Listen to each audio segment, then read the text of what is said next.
Hey everyone, I'm ShadowDTV, coming at you again with another episode of Infinite Snap, a Marvel Snap podcast. I'm here with my co-host Tom. How you doing, Tom, today? Good, not too bad. Not too bad at all. Not too bad. What'd you do today? Work today?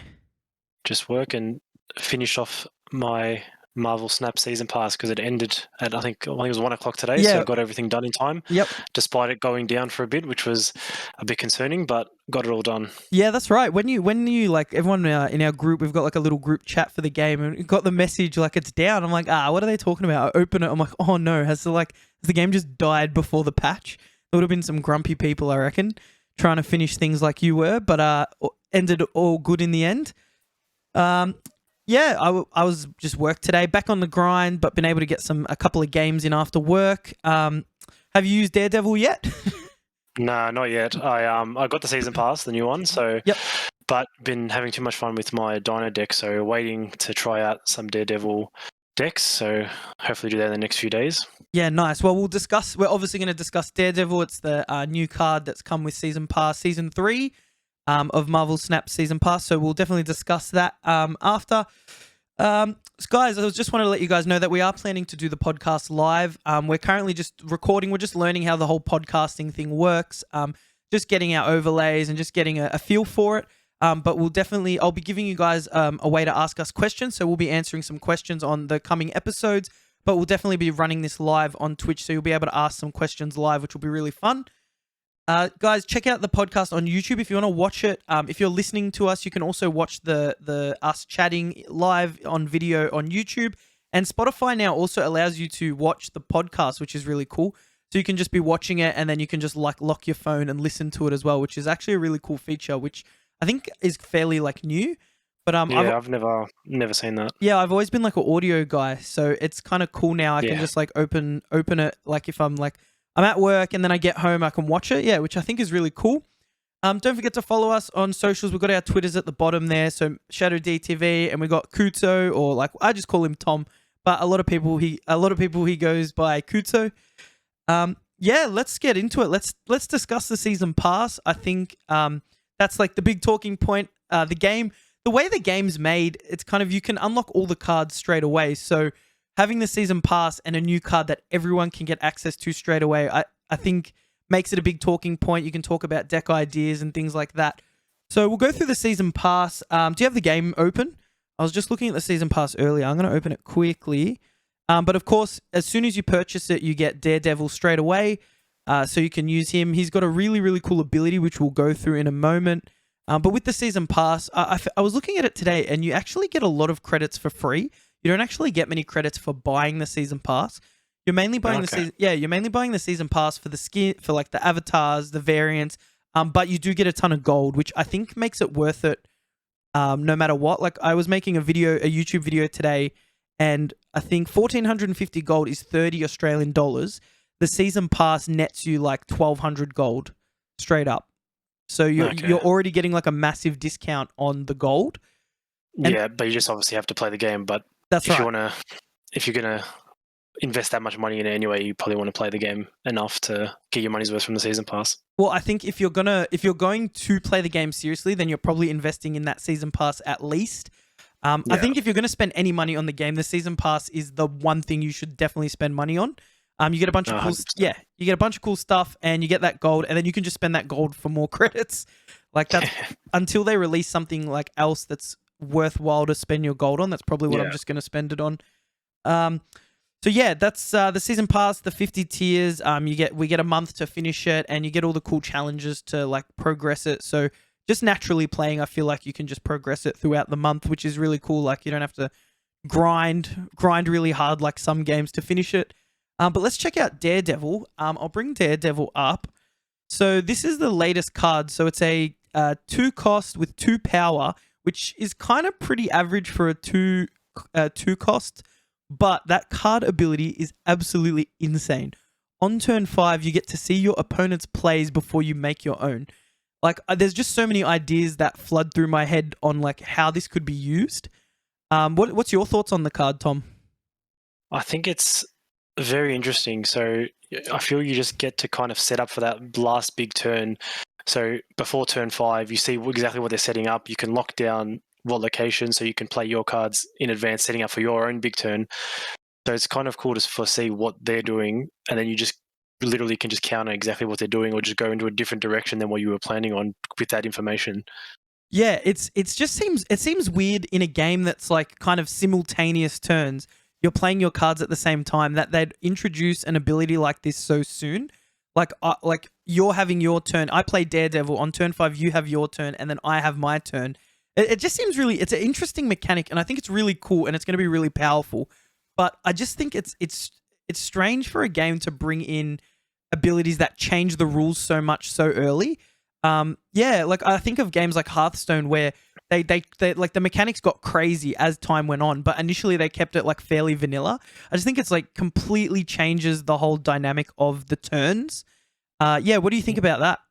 Yeah, it almost turns it into a regular TCG where one person has their turn and then you just react to what they do, but it only goes one way, and you know what they're going to do, but they don't know what you're going to do. It just seems.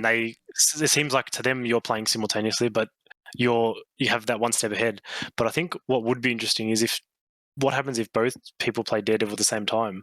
Does it just go back to normal? That's you know what? I actually hadn't thought of. I haven't come into that scenario yet. Like in my limited play today, I'm just thinking. So Daredevil and Daredevil on turn 5. I guess you both just get to see what they do. And yeah, it would just or to just counter it out and then just play like a regular turn, because then if you both know what you're going to do, or does it go whoever plays first? That's a really good question, and I actually don't have the answer. So maybe we'll have to research that one, play a few more games. I'm sure I'm going to run into a double Daredevil situation, and we'll follow that up on the next episode. And maybe I can put it down in the comments of the podcast. But yeah, that's actually a great question, and I couldn't tell you the answer. Maybe we'll research it. We'll have to research that after. But yeah, I think it makes me think of like traditional trading card games, like you were saying. Like for me to know everything you're going to do in like a game like Yu-Gi-Oh! Or Pokemon or Magic the Gathering, even Hearthstone, like if I know everything you're going to do, like before I do it, like that's like a normal TCG, yeah? You do your turn, I do my turn, you do your turn, I do my turn. But then in a game where you're playing cards simultaneously that's the thing. I don't know what you're going to do. We have to kind of bluff. We can bluff each other out and things like that. This kind of takes that element away, and I don't think it's a bad thing, because it's not like it's hidden. Like it's not like you don't know that they're seeing what you're doing. You also have that information, so you could also, I guess, play cards in a strange spot to make them think you're doing one thing, and then on turn 6 do another thing. Yeah, I think there definitely will be strategy to counter this. It's just going to be a bit of mental gymnastics to try and figure out, trying to see what they think you're going to do, and then just throw them off the scent and do something completely random, so then they have no idea what you're doing. Because if you just go for a normal play that they can see coming, then they're obviously going to know how to counter it. But I think it'll just get people to think creatively and try and work around it, and then maybe make turn 5 not so important to the end game. Because if someone's going to play Daredevil, then they're going to know exactly what you're going to do. So if you just negate that completely, it'll just almost negate Daredevil. So it'd be interesting to see what people come up with to counter it. Yeah, it's going to be. I'm just thinking like it actually changes the dynamic of turn 5 and 6 a lot, which I guess are like the main turns of the game. Like up until then, you're playing cards, you're doing things, but turn 5 and turn 6 is like you're snapping or you're retreating at that point.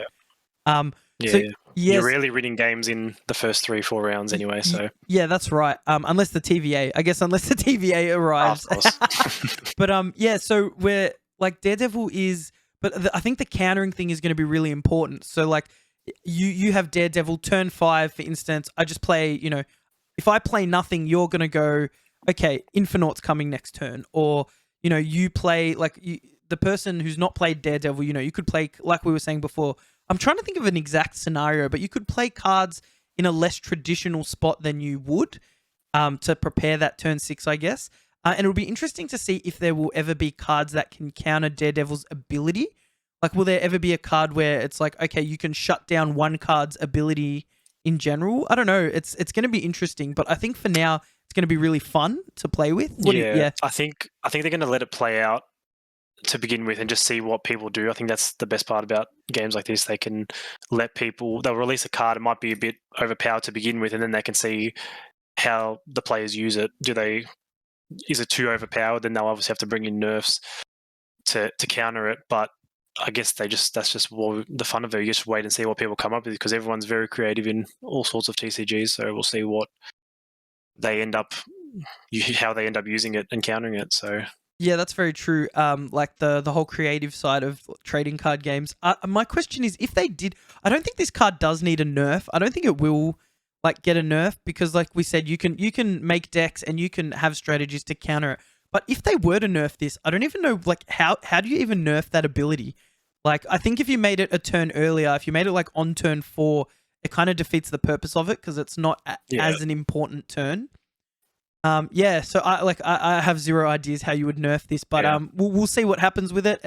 I'm excited to play with it and see what deck ideas we can come up with. I've just finished pool 2, so I feel a bit more free in deck building now. I'm not like looking for cards. Obviously, pool 3, I'm trying to get cards, but you know they're going to be a lot. There's going to be a lot fewer than what I was getting at the moment. So that'll be interesting. But yeah, I guess we'll leave Daredevil there for now.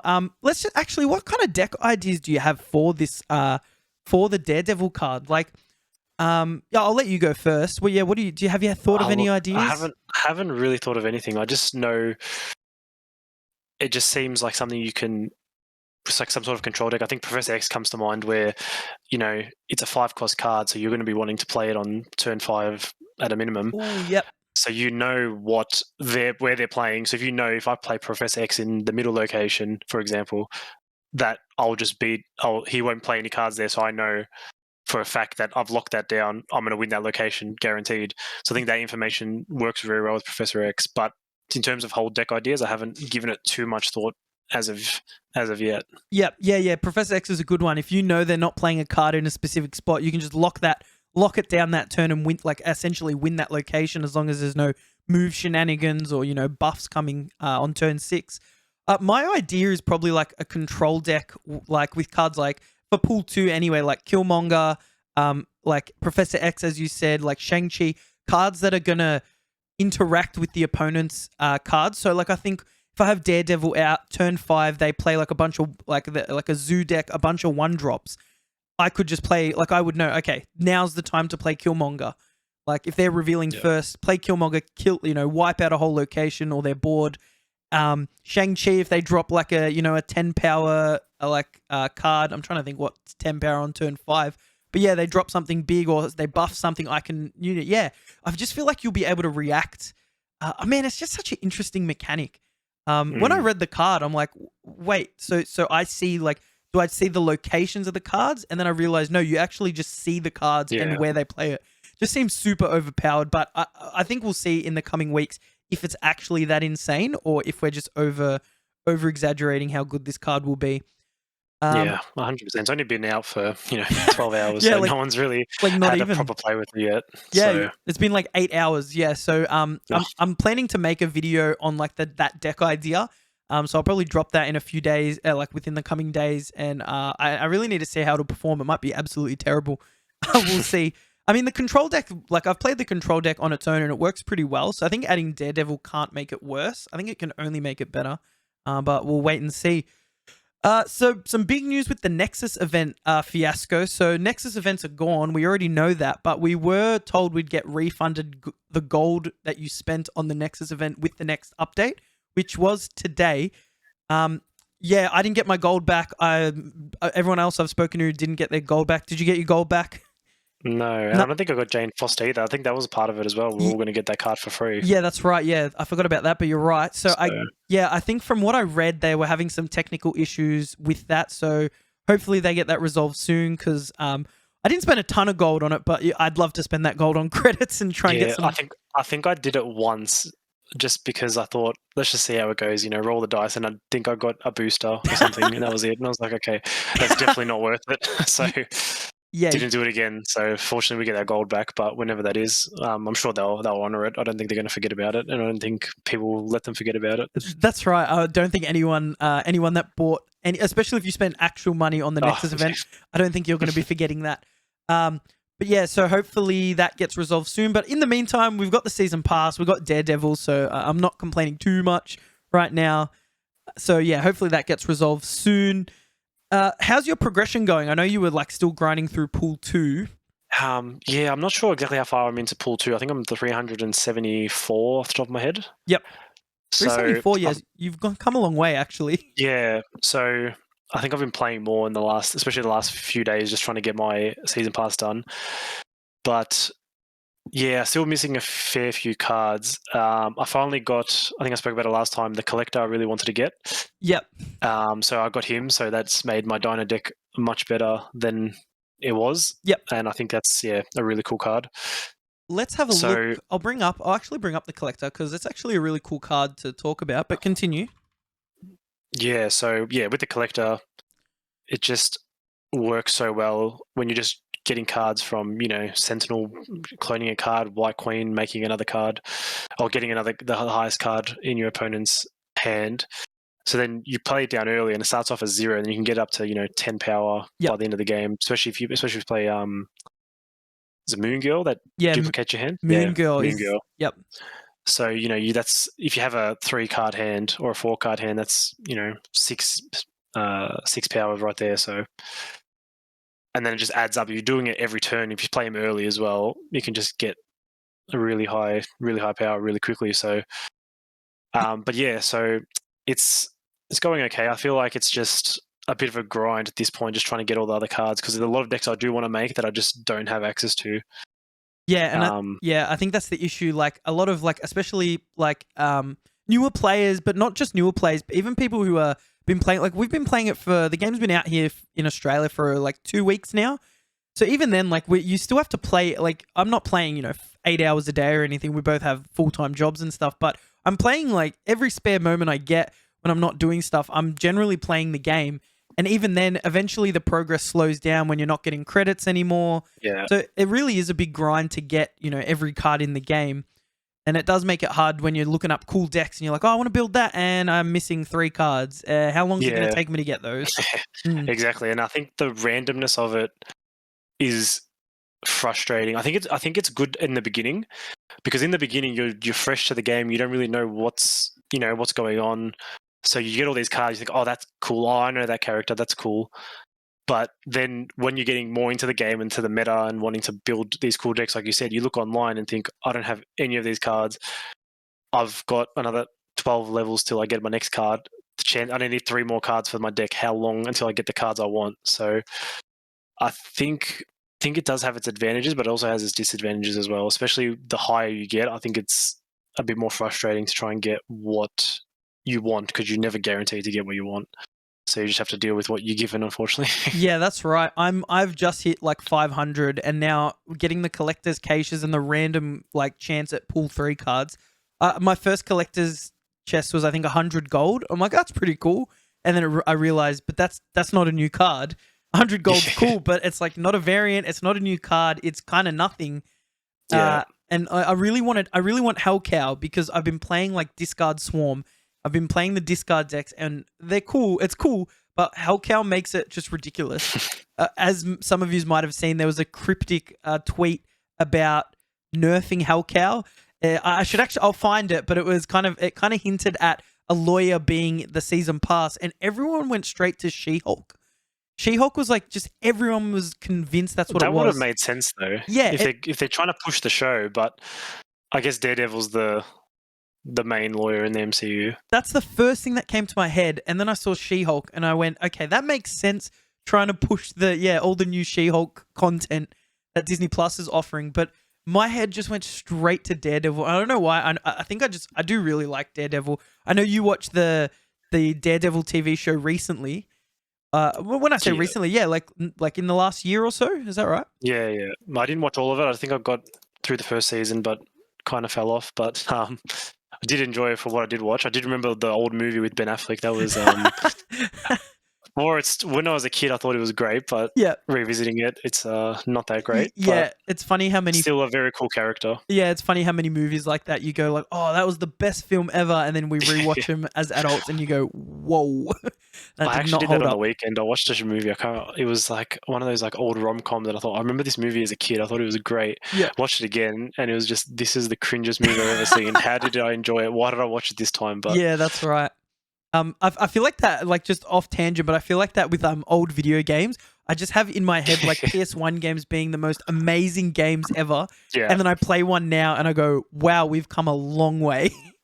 I remember this this Scooby Doo game I had. I think it was called Scooby Doo and the Cyber Chase. Yep. And we bought a new like CRT TV, and I remember playing it for the first time. And I just remember thinking this looks so realistic. Yeah. And then I was talking about it with another friend, a few weeks ago. And then I looked up the gameplay, and it just looked horrible. Like Yeah. it was so the polygons and everything. Yeah, so it's just yeah, funny how fondly you look back on things, and then Yep. when you revisit them, you just realize how terrible they look, but you still have that fondness. Yeah, I'm almost like I'm better off not revisiting it and just keeping those memories and just remembering it. Memories make it feel so much better than it actually was. Yeah, I remember I played Resident Evil 2, the remake, and I'd never played the original, and I went back and watched videos of it, and I went, I can see why people wanted a remake. In today's age, it's hard to play a game, that old, I guess, especially for new generation. They're like, what the heck is this? But yeah, anyway, let's back to Marvel Snap. So progression system is, I think as the game is still in beta, it's fine. I'm enjoying the game. I feel like most people are enjoying, like you said, the grind is, it is a grind, but it doesn't feel like a grind. Pool 1 and Pool 2 never felt like, yes, there was cards I was missing, but I never felt like, oh my gosh, I don't want to play because I'm just playing to get these cards. I was still learning the mechanics, learning the locations, and still enjoying it, I think. Yeah, that's my take on it. Yeah, no, definitely agree on that. And I think you kind of, I don't know if you felt the same way, but I feel, especially early on, I've had to decide between trying to progress and rank-wise or try and progress collection level-wise. So you either have to try and play through all the cards you don't normally use, which can lead to you just trying to make up some random decks to try and get your collection level up. Yeah. And then I felt that's where I kind of fell off a bit with the game, not to the point where I wasn't playing, but I wasn't playing as often because I wasn't winning, because I was playing these cards that just weren't that good. Yeah. Just to try and get the collection level up. But now that I'm playing, a proper deck that I feel like I can win any game I get into, from the start, I feel like it's much more enjoyable. And I feel like I'm climbing the ranks much faster because I was kind of stagnated around gold. Yep. And then now that I'm playing to win instead of just to level up cards, it's much, much more enjoyable. Yeah, and I think I was the same. I was like, oh, I have to play 12 1-cost cards. Let's make a deck of 12 1-cost cards. Just every turn play as many 1-cost cards as I can. And I think, once I got out of that habit and realized you're just going to naturally complete the missions. And obviously there's some missions where you have to, I guess, build a deck around it. A big one is the new Season 3 mission, moving cards. So there's going to be times where cards like naturally move, like Nightcrawler. Most decks play Nightcrawler. You'll be able to move Nightcrawler. But I just played like a full move deck and completed it in like 2 games. And generally that's what we're doing to finish missions. But if you're playing at least a competent deck, because like you said, going into a game with a deck and knowing full well that it has the ability to win consistently makes you feel like you'll be in a situation where you go, okay, so every now and then, well, not every now and then, there's going to be a lot of times where you just have to retreat. They had a better hand. They got the better positions, better locations for their deck. But when you're playing like a really jank deck, every game you're just like, I don't know how I win this. Like you have no win condition. You either need the absolute perfect plays and perfect draw, perfect locations and everything to go right for you just to have a chance at winning. Where, I feel like the deck I play at the moment, the Dino deck, even if the perfect scenario for me doesn't come, I can still win the game. I don't need everything to work out perfectly. The cards I have work well enough where I still feel like I can win despite it not being perfect. Yeah, which I feel like never happened with either jank decks trying to just level them up or trying to do the challenges. So it's definitely more fun playing just a competent deck that can win. You feel comfortable that you'll be able to win with it. Yeah, for sure. And I think you just when a new people start the game, I've been just encouraging them. Don't worry about what deck you're playing. Just level up.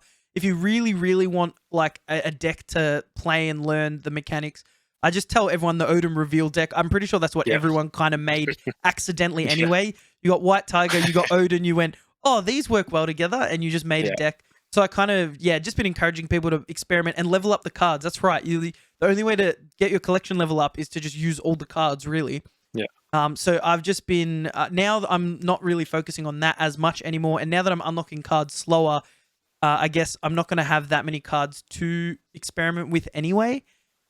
So yeah, I'm going to try and like push my rank this season as well.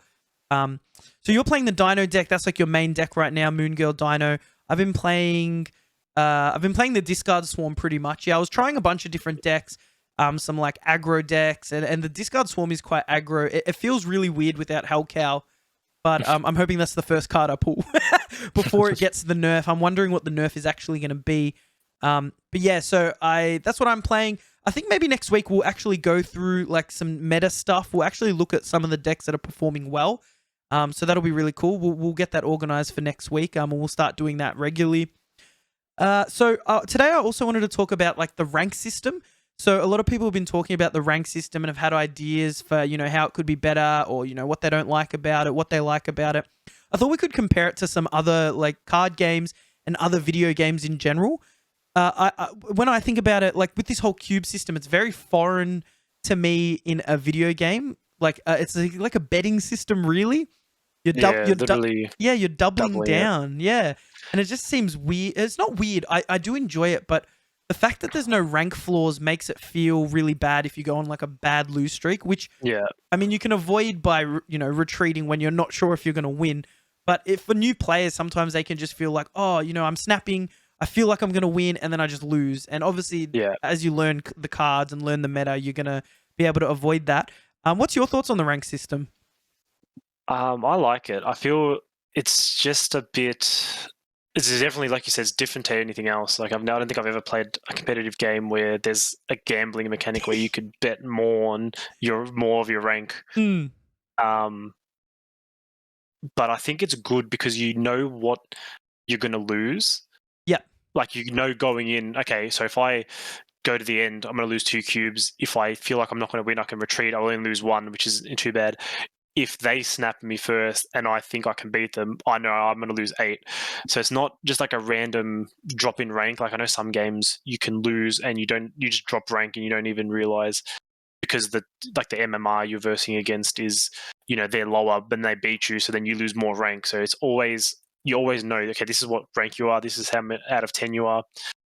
This is how much you're going to lose if you do this or if you do that. So going into it. I think it can deceive you, especially when you're playing the bots and you think you're getting real confident, you're winning every game, nothing can beat you. So then you just snap everyone. Then you start hitting some human players who know what they're doing, and then you just get like I remember when I first started playing, I thought I had this guy easily, absolutely easily. My board was all over it. I had no idea what he was doing. So he was playing the movement deck. I don't remember the 6-cost card off the top of my head that just moves everyone to the left. That's the one. Heimdall, yeah, the dude from Thor. I'd never seen him before. He puts it down and everything just moves. He has multiple men going everywhere, and I just lost every location. I just thought I just lost AQ. I had no idea what happened. So I feel like you definitely learn some important lessons about not going all in when you don't really know what's going on. So but I think it is enjoyable. I like the fact that if I'm confident in myself, and sometimes I've noticed the more I play, especially the same deck, I know there's not much that can beat me at this. If I get to a certain point, there's certain synergies where, I've been playing Dino and Moon Girl, so that's my frame of reference. But, if I've played Moon Girl, I've got 2 Dinos in hand, I kind of know it's going to be very tough to beat me. Yeah. Depending what the board state is and what they're doing. But most of the time, if I can get to that position, I know, okay, I'll snap and then see if they, they feel like they're confident enough, they'll snap back. Or a lot of the time they just retreat now because they know if they see what's coming, they kind of know, and they know they can't fight it. So, but I do definitely like the rank system. I think it'll be. I'm not too sure about how they do for the new seasons. I don't know what your thoughts are. Because I wasn't sure what happened, so I finished on, I think, plat. I just made plat, just before the season ended, and then just got dropped down to bronze. I think it is, so like rank 20. Yeah. So you drop 30. So whatever rank you finish at. So like if you're like 65, so you're at 60, you will drop 30 from that rank. So okay. If you make 50, I was literally on 50. Yeah. So I wasn't sure exactly how it worked. So that's right. And compared to other rank systems, it is so like a lot of like we play Valorant a bit, and that rank system you do your placement matches. Now for card games, you can't really do placement matches because of the RNG. Like in a game, like in a shooter, as long as you point and shoot well, you win. Whereas in a card game, if I draw really bad 5 games in a row and those are my placement matches, I'm going to get a terrible placement. So yeah. I think you find a lot of digital card games, there is no placement matches because it's just a bad mechanic for the game. I think of like Hearthstone. I played a lot of Hearthstone since its inception, and I think of that rank system. It rewards you for grinding out the season. So if I hit, if you hit Legend or even just Diamond 5, which is like just before the highest rank, everyone starts at the same rank. So you'd essentially start at 0 in Marvel Snap, but for every win you get a massive bonus because you did so well. And so you go through the ranks really quickly and you kind of get back to where you were last season a lot faster than like someone that's starting from scratch. And it feels really rewarding because you can lose a few games, bad RNG. At the start of the season, there's a lot of good players at the low ranks and rank up really fast. The problem is it doesn't work for Marvel Snap because of that gambling system. Like I can't be like betting 8 cubes, I win, and then I go up like 36 cubes because I did well last season. Then the cube economy just goes out the window. So yeah, it's just an interesting. I've heard some people like not too happy with it. Hearthstone also has rank floors, so if I hit gold, I can't drop below gold. But again, it doesn't work with the cube system, because if I'm at 50 and I'm at 0 cubes, I'm just going to be going snap, snap, snap, snap. Of course. Yeah, because there's no consequence. You're not going to lose anything. That's really. Right. And then like if you think of it as an economy, like when there's no more bots, obviously I feel like we've got a lot of bots. Not a lot of bots, but well, there is. There's bots at the moment to fill out the player base because it is a new game. In a year's time, when there's a large player base, hoping there's a large player base, the bot, you won't have bots, and I guess you'll have like a cube economy. There will be always the same amount of cubes in the game, if you get what I mean. Like if you put up 4 cubes, I win your cubes. So there's always going to be a certain amount of players that are in infinite, and I guess you have to take cubes off the people vying for infinite to get there. I think at the moment with the bots, it's not like that at the moment, but I believe that with the way that the game runs, I'd assume that's how it's meant to work. That's what I got from it. And I feel like the main differentiating factor about this game, and their selling points in the name, that the snapping, the cube system will have to be in it forever. I don't feel like they can really shy away from it now, because I don't remember the big reveal that came out when it first got announced, like that was the main mechanic, you snap to, double W cubes. So I think that's always going to be in it. I think there definitely will be tweaks to how they implement the rank system and utilize the cubes, but I do think from what you said, that does make sense. There's going to be a certain amount of cubes. Cube economy. That's what I'm calling it. Cube economy. There's definitely going to be, the cube economy where there's only a certain amount, because then it just loses all meaning if everyone can just get to infinite, I think. Well, that's right. If you stay at infinite once you hit infinite, and I don't know if they're going to tweak that, it kind of just once eventually, if there's no economy and there's bots all the time, eventually everyone will just, I guess, mathematically hit that point eventually if they continue to play the game and get better. Yeah. Whereas I think of other games where you can hit the max rank and then you reset and you've got to go back up to that rank each season. So it'll be interesting. Yeah, it will definitely be interesting to see how the rank system progresses. I think for now it's fine, but it can feel really bad when you get up to like 70 or even 80, like you're getting closer, you get to 90, and then say you just drop all the way down to 80, bad streak. You're tired, you just keep snapping, you're not paying attention, you're doing stuff while you're playing. I feel like for a casual player that can feel really bad as well. Yeah. Obviously, if you're a super sweat, you're just going to grind to 100 every time. What were you going to say? Oh, no, I'll just say I think that will just lend to people who just have the patience, because if if you're getting higher up the ranks, you'll know what position's winnable, what position's not winnable.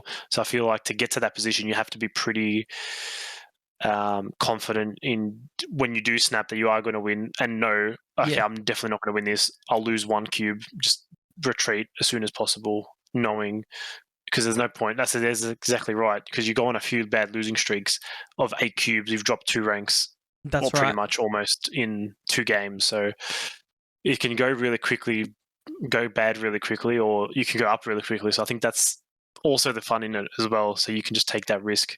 Yeah. And put it all on the line to try and get up quickly. Or if you just have the patience, you can, just grind up. You might only go up 2 cubes a game, but if you're winning all your games and just losing 1 cube, if you take it to the end, you go up 2 cubes, you lose 1. It'll take you ages, but you'll get there eventually. Well, if you go to the end and you're snapping and they don't snap, you're getting 4 cubes. Yeah, so that's still pretty good. So if you're going or up, if you just don't want to risk the snap and just get 2 cubes, then and then you just retreat when you do lose, then I think I think I'm at the point now where if I'm turn 5 or 6, if I'm like turn 5 or I'm about to do turn 6, if I'm not snapping, I'm retreating. That's kind of how I've been thinking about the game, because if I'm just winning 2 cubes, losing 1, for every 2 losses, I need to win 1 game and I'm at the same position. Whereas if I'm winning 4 cubes to 8 cubes and only losing 1, if I lose 3 games and retreat 3 games, lose 3 cubes, and win 8 every time or 4 every time, like you said, you're just going to keep going up and up. Yeah. And it's just a matter of how many games you have to play to get to that point. And it'll be interesting because then you can get people who, like, if they're doing exactly what you're doing, where they're either retreating or snapping, the games you win, you're going to go up quicker, but the games you lose, you're going to be going down. So you could even lose, 5 games, win 3, but you'll still be positive in cubes because you're winning more than you're losing. So which is a big, I think that's a lot of people when they start don't realize. They're just like, oh, I'm gonna snap, if I lose, I lose. They just want to see what happens at the end of the game. Like, you just like, oh, I think I can. Sometimes I have 2 locations and I go, oh, but what if I win it? I could win this. And you just lose 8 cubes every time. And you're like, when you get it in your brain that, okay, I could like retreat 4 games in a row as long as I win 8 cubes. As long as I win 8 cubes in those 8 losses, in 8 games, I'm going up every time. Yeah. So, once you get your head around that, I feel like you can really push your rank. And, of course, it's still going to take a lot of skill. But, I think that's it is a cool mechanic. It's just I feel bad for people that go on massive loss streaks and it could just absolutely tilt you. But, I mean, that's how rank systems are in all games, I guess. On what you said about retreating, so you were saying, like, people know when to retreat. They just see something, a bad board state. Whenever I see a discard swarm deck and I see the swarm discarded and then I see it discarded again and then it gets buffed, I'm like, they've got 3 5 powers for 0 cost. Retreat. I don't care what my board state is. I've already hit retreat at that point. Cool. So I think, like comparing it to other card game rank systems, Hearthstone's the main digital card game and the rank system's completely different because it's a completely different game. It's really hard to compare this rank system, I think, but I think we did an okay job at it. So we've actually got some questions this week, which is really cool, seeing as the podcast has just launched. We've gotten some really cool feedback where we've tried sharing the podcast. Reddit was really cool. There's a bunch of people that said straight away, like, we're gonna have a listen, which was really cool. Thanks so much for that, guys. If you do want to ask any questions, right now I'm trying to figure out the best way. When we go live on Twitch, that'll obviously be the best way you can ask us questions live. But if you listen to the podcast at work or on your daily drive, feel free to jump on the YouTube channel, ShadowDTV. We'll have the link in the podcast description. You can see it there on the screen. If you go there and comment on the podcast, so we upload this video as well. If you add a comment there with a question, we'll try and answer it on the next podcast that we do. And we're doing these weekly on a Tuesday in Australia. We're recording them. They usually go up by Wednesday. So ask questions there and we'll try and answer as many as we can. First question I've got here, this one made me laugh. This is from Ethan, and he says, how to get good ? That is the exact phrasing of the question. Tom, how do we get good at Marvel Snap? I think you just need to play. That's pretty much all you can do. I mean, playing is probably teaches you the most. I mean, obviously you look at, online videos and just net decking and stuff like that. But I feel if you don't actually play the deck, you're not gonna get good. You're just gonna struggle, because I know, like, especially more so for Pokemon, I'd watch these decks online and think, oh, look how well that deck runs, look how easy it is. Yeah. But then you actually play it and you just think, I have no idea what I'm doing. Yeah. I have no idea. Like, it doesn't matter how good the deck is. If you don't know what you're doing, then it just means nothing. So yeah, I think, yeah, if you want to just get good at anything, really, just need to keep doing it. So I like that advice. that's probably, the best way. I think that's the advice for, like, just everything in life. Just practice, and you'll eventually get good. I think my advice for Ethan is, and anyone that's playing Marvel Snap, like we just said earlier, knowing when to retreat. I feel like naturally you're going to be retreating almost half your games, because let's say out of 100 games, the 50 games I get a good hand, there's going to be 50 games that my opponent gets a good hand. And although you're drawing most of your deck, so obviously having a good deck means a lot, is going to get you pretty far. If they're also playing a good deck, if we're playing the exact same deck or the same power level of deck, 50% of the time they're going to win, 50% of the time I'm going to win, assuming we're both of the same skill level. So I think just retreating, don't be afraid to retreat at 1 cube, 2 cubes, even 4 cubes. If you look at the board state and go, I literally can't win this, retreat. Better off losing 4 than 8, in my opinion. And yeah, practice a lot. Choose a good deck. We're going to go through the meta on the podcast, so we'll be able to help you out there a bit. But there's plenty of resources online that we can help you out with as well. If you guys want to chat about the game, join the Discord. We've got the Discord there on the screen, and it's in the podcast description. If you join that, there's a bunch of us chatting in there. You can ask questions, things like that, and we can help you out there. Next question I've got here is from Black Thunder. What a great name. What has been your favorite deck to use, which we've already kind of answered a little bit, and what is your current most fun card to play with? That's a good one. I like that question. Tom, you've kind of said what you're playing. Well, I've definitely talked about my favorite deck, but I think I'll go with the OG, the White Tiger and White Odin. Tiger Odin. I feel like that's the first deck, like you said, everyone pretty much played with. Yeah. Because it just worked. I think that was very fun, especially when you got some cool locations, the ones that, I can't remember the name off the top of my head, where you does your on reveal twice. Does your on reveal twice. You get some crazy combos, put White Tiger, there's 2 Tigers, and you play Odin, and then the Tigers just go is it pretty crazy. Cloning Vats is coming to mind? Nah, I think cloning Vats just adds to your hand? Replicates. No, I think it either adds to your hand or it replicates to another location. Oh, sorry, we're thinking the double on reveal. Yeah, I guess cloning Vats would do the same thing, but you get another one. Yeah. Oh, it does. Yeah, pretty much does the same thing, but sort of. But yes, I get what you're saying. The locations that double it. That was exactly. That was only the most fun. My favorite deck to begin with, but the Dino deck's probably more competitive. I feel it's more fun, and then current most fun card. Yeah, it's a tough one. I know. I can guess which one yours is. Which one? Has to be the Collector. Now that you've unlocked it. I do like the Collector, but I do like just the dinosaur, the Devil Dinosaur. Yes, Devil Dinosaur, good card.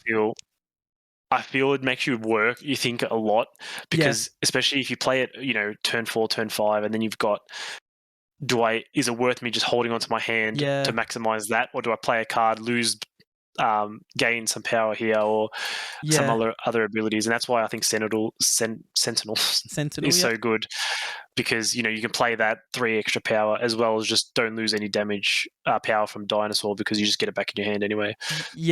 So many times I see them play Dinosaur and I'm like, okay, so they're at 10 power, so next turn if they play one card they're going to be at 8 power, and then they play like Agent 13, Sentinel. I'm like, hang on, that's what the deck's supposed to do. I should just expect this to be 14 every time. Yeah. But you're right. You do have to think about your locations and if you play cards or if you don't. And there's a few cards in the game like that. So that's cool. Yeah, I think my favorite deck to use now. I'm playing Discard Swarm, but my favorite decks are probably move decks. And the reason I say that is they take a lot of thinking, and I reckon they're probably the highest. What's the word? The highest skill. They have the highest skill ceiling. I think you can't just pick up a move deck, play cards, and win games, which you can with a lot of other cards that they're buffing each other, things like that. But you really have to think about the movement and the buff. Cards get buffed when you move them, so you really have to think about it. I'm still getting better with the move deck. I'm playing Discard Swarm because it's just. Mate, I'm just playing cards and winning games. But I do enjoy the move mechanic. It's really, really interesting. So I'll guess that's my not favorite deck to use, but that's the most fun deck in my opinion. And then my the current most fun card to play. Just trying to think what card when I play it I just smile. Ooh. I want to say Swordmaster. I've been playing like Swordmaster's a cool card in a discard deck, but I mean it's not really a cool card. I think let's say Bishop. I'm gonna say Bishop, and the reason I say Bishop is I love when there's a location that you can only play one card at, or maybe not one card, but a location that's gonna get locked down. You know, you can't play cards here after turn 4, or locations like that. You can play Bishop there, and everything I play is just gonna buff it. Yeah, I'm gonna say Bishop for this week. I'm having fun with Bishop at the moment. All right. I do like Bishop. I've got him in my deck as well. Yeah. So I think he just works in every deck, especially if you're playing a lot of cards. Yeah, he works in a lot for sure. And so we've got a question here from Juzzy36. This is an interesting one. He said, "Is there any characters that you want to come to Marvel Snap, or any card ideas that you have, like an effect?" I know it's just a bit of a tough one. I think characters to come, because obviously they're just doing all the heroes and whatnot and the villains. Yep. But I think it'd be cool to see some supporting characters as well from just the Marvel universe. Yeah, that's a really great idea. You know, because they could obviously maybe not make them high power, but they could make them buff, especially, you know, synergize with, you know, obviously heroes from their movies or their TV shows or whatever. Yeah. Like, for example, like Aunt May could do something for Spider-Man, you know, stuff like that, which I think would be interesting, just a different take on things. Yeah. But how they implement that, I wouldn't know. I'm not a game designer. Not a game designer, not smart enough for that. So you're plenty smart. I do think they've got that's the full good thing about being a Marvel IP. They've got that many characters they could pull from. Yeah, that's right. You know, side characters, supporting characters, just anyone. So I think that would be interesting to see if they do end up doing that. Because I mean, eventually, if they just they're going to run out of heroes and villains if they're going to make more cards. So they're going to have to, in my opinion. Heaps of characters they could still use. I think of, like, when you said supporting characters, I think in a game like this, it doesn't really matter if you have supporting characters that are as powerful as your like main characters. I don't think it really matters that much. But I know me and you have played. I'm trying to think. What's that Marvel Champions? Marvel Champions. That's the one I was thinking. That's the one you're thinking of. So guys, if you haven't played Marvel Champions, it's like a cool it's a living card game where you basically play together as co-op and you fight villains and you have like a deck. It's actually quite a fun game. If you want to play some card games in real life. And yes, you're right. You have you have your hero like Spider-Man. Or like I think I played as Captain Marvel, and then you also have their their alias Carol Danvers and Peter Parker, and then you have their supporting characters from their comic books and their movies and stuff. But yeah, so that's a really cool idea. I was like racking my brain with this question today. I'm thinking of like specific characters and things like that, and I actually just couldn't think of anything useful to contribute. So I'm really glad you had it. You had a good answer. And then card effect ideas. I mean, I haven't really thought about this. The game's quite new. Have you, do you have just off the top of your head any ideas? While I try and think of one? I think they're kind of set in their, you know, move, on reveal, ongoing. Yeah. So I think, especially to begin with, I think a lot of stuff is going to be just, you know, adding on top of that, it's going to be either one of those 3 categories. But then there's stuff like, you know, Daredevil came out today, where it's not really any of those. It's more of a, this just happens after this turn. So maybe that's the new direction they're going to go with, you know, after this turn, this happens, you know. So yeah, it'll be interesting to see what they decide. I think if they keep deciding to make cards like that.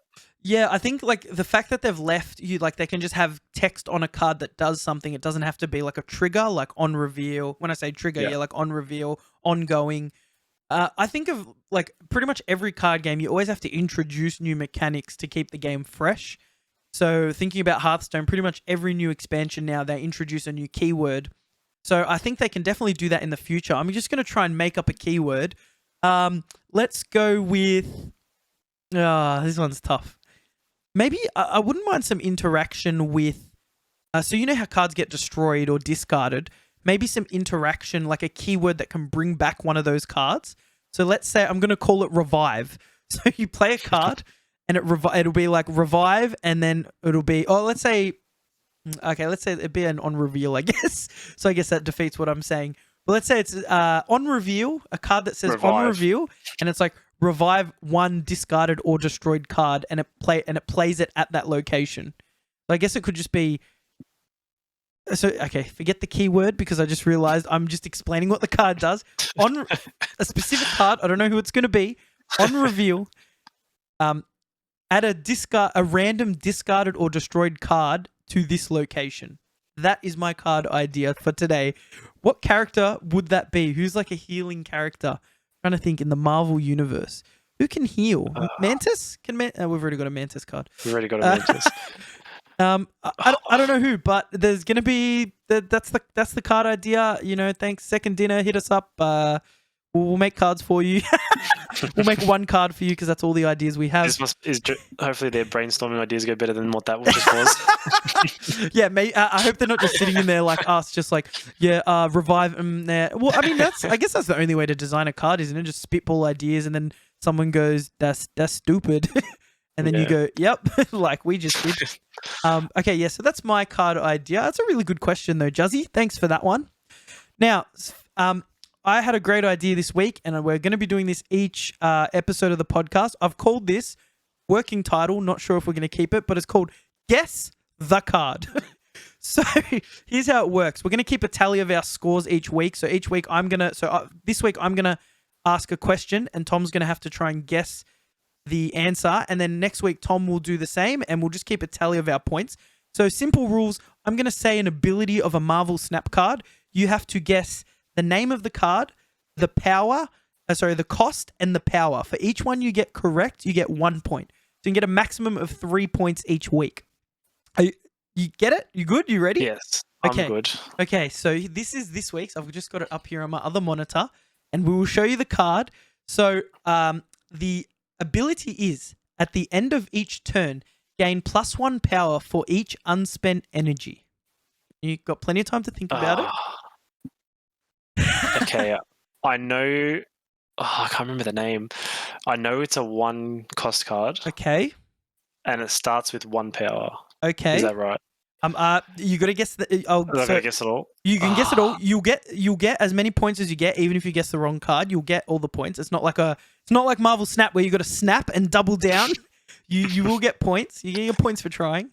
So yeah, just guess a card. So you know it's a 1. You're saying it's a 1 cost. I'm certain it's a 1 cost, 1 power. So then you think of 1 cost cards, I guess. And it's going to be hilarious. I can picture it. I just cannot think of the name. All right, so pick a card. You can think about it for a little bit. We'll give you some time. Think it out. Ends in spot. Oh, okay, maybe. I don't know. See, this is what you get. This is what. Okay, just a side note here. Tom is not a big MCU fan. What if this character was in the MCU? You wouldn't know, would you? I wouldn't. That's the thing. So maybe you got to read up on your Marvel. It was probably worth watching all the movies just so I could get that extra point, I guess. All right, so just pick something. Just even if you're going to get it wrong. I just pass because I know what it is and I know what it won't be, so I can't even guess because I know it starts with S. I know it starts with S. All right, we'll pass. Good news is hasn't been in the MCU. So it wouldn't have mattered. I didn't have to waste my time. Waste your time. Did you? I don't think there's going to be too many happy podcast listeners hearing that. No. Tom does enjoy the Marvel universe. He's just not a big, I guess, like hero movie buff. Apart from your favorite superhero, Spider-Man, of course. Tobey Maguire, Spider-Man. Tobey Maguire, Spider-Man. That's a discussion for another day. Another day. We'll definitely have that discussion another time. But yeah, so like not an MCU hater, you just haven't actually gone through the MCU, have you? Yeah, I feel like I kind of just missed the boat when they first started coming out. Yeah, and then it's just too far gone. I watched, here and there. That's all right. What's the most recent one? I watched Doctor Strange, I think it was. So that's all right. Didn't mind that. We're gonna have a big marathon one weekend. We're gonna watch every single movie. All right. The card was Sunspot. I knew it started. I knew it started with S. I knew it ended in spot, and it was a 1-1. I just didn't know the words between. You literally spoke it all out. I'm like, he's got this, and you were just so short. So you got the cost right, and you got the power right, which is actually pretty good considering you had no idea the name of the card. So that's 2 points on the board for Tom, and we'll keep a running tally of that. I'll take that. I think I'll definitely take that. I think you take 2 points. I pictured that exact card. I knew it. I knew it. I just didn't know the name. I was going to ask you, can you think of the color? And that's I probably would have described that exact card. That's so great. That's fantastic. Okay, so guys, let us know what you think about Guess the Card. I think we can come up with a better name, but we'll leave it as Guess the Card for now. Guys, that was a ton of fun as usual. Thanks for tuning in. It was a great discussion today. I'm really excited about Season 3 of Marvel Snap. Going to be grinding it out, trying to push our rank. We've got a couple of friends that are also doing the same, so we'll keep you posted on how everyone's going with the game. Thanks so much for watching. Guys, the Twitters, check us out on Twitter. I'm ShadowDTV, and we've got my boy T Kutso. I'm going to be posting a lot of Marvel Snap stuff and maybe some other video games. Tom's posting a lot of sports stuff, big sport buff. I'm actually, I wouldn't call myself a massive sport buff, but I enjoy my sport. Guys, if you want to see the video of the podcast, you don't just want to listen to it, you can check that out on YouTube. Let us know in the comments some questions you'd like answered on the podcast. They can be silly questions, they can be serious questions about the game. Just throw out a question. And yeah, that's pretty much it, Tom. Thanks for joining us as always. Hopefully we'll try and get a guest on one of these episodes coming up. And again, we are planning to run the podcast live on Twitch. We're just getting our head around the whole podcasting thing, the recording and all that. It's quite new to us. I've streamed video games before, but podcasting is quite different. You've got platforms you've got to put it on, and we've got to find some people to listen to it. So thank you so much for joining us. We'll catch you next time, Tom. Any last words? No, nothing for me. I'll do my homework next time to see what I can find for you to hopefully get stumped like I did. But yeah, that's right. We'll see how it goes. Find a juicy card for me to try and guess. I definitely will. Defining those rules, I forgot to say it can be pool 1, pool 2, or pool 3 cards. I thought I'd go with an easy one just to start with. I think Sunspot's pool 2. Yeah, pool 2. But yeah, so it can be any Marvel Snap card, and I think maybe we could extend it to locations as we learn the game a bit more. Yes, I think that'll be good. That'll make it very interesting. Anyway, guys, thanks so much. I'm ShadowDTV, my boy T Kutso, Tom. We'll catch you guys next time. Peace. See ya. See yas.